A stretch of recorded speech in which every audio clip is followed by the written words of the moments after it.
Welcome back to the channel, everyone, where we are pondering the question, what if Metroid Dread soundtrack was good? We're imagining that I was a composer for Metroid Dread for some reason during its development, and this is part 3 in the series, so if you haven't, I definitely recommend checking out parts 1 and 2 that I did for Artaria and Cataris. I've really enjoyed hearing all of your thoughts and ideas in this process of composing and arranging, and I'm trying to respond to as many of you as I can in the comments, but one question from a few of you that I wanted to answer is that as of now, I don't have anything available on Spotify or other platforms yet, but I am hoping to upload these tracks and others somewhere to easily stream and listen to when I'm finished with the series. A premise as admittedly pretentious as this is naturally going to invoke a lot of opinions, and I fully realize that my own take on the soundtrack won't appeal to everyone, and so I've appreciated both positive and negative critiques so far. I love the comments that are just like, the soundtrack was already good, which demonstrates that we all look for different things in music that captivate us. But if you are enjoying this series and want to see more videos like this and want to help me be able to continue making this music and these videos,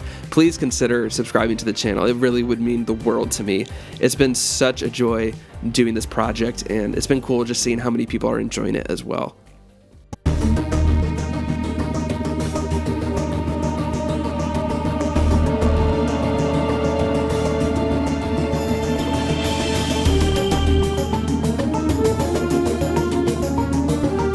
I think this Dairon track might be the best example of why I was inspired to do this series on Metroid Dread, because it's funny, listening back to it, I actually quite like this track, but the reality is that I had almost no recollection of it until I went back to listen to it. It kind of just didn't leave an impression on me.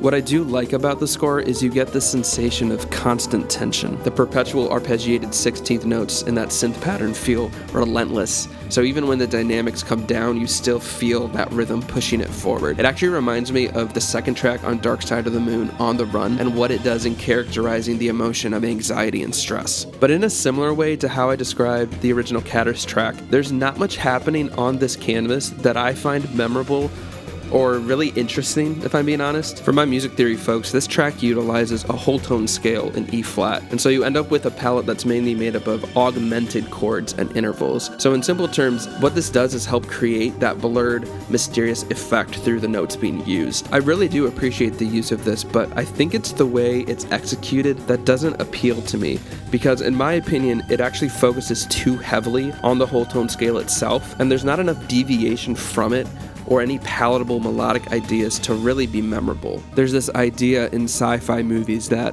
you know, you have this crazy world of aliens and different planets and worlds that are so unfamiliar to you as a viewer that you need a character or something to really bring you into it and something that you can relate to. So if you think about Star Wars, you have all these crazy alien creatures and planets and areas, but then you have Luke Skywalker, who's just this very normal, relatable human. And I think that idea really applies to music as well. So you have this whole tone world, so to speak, in this track that has that unsettled, kind of mysterious flavor.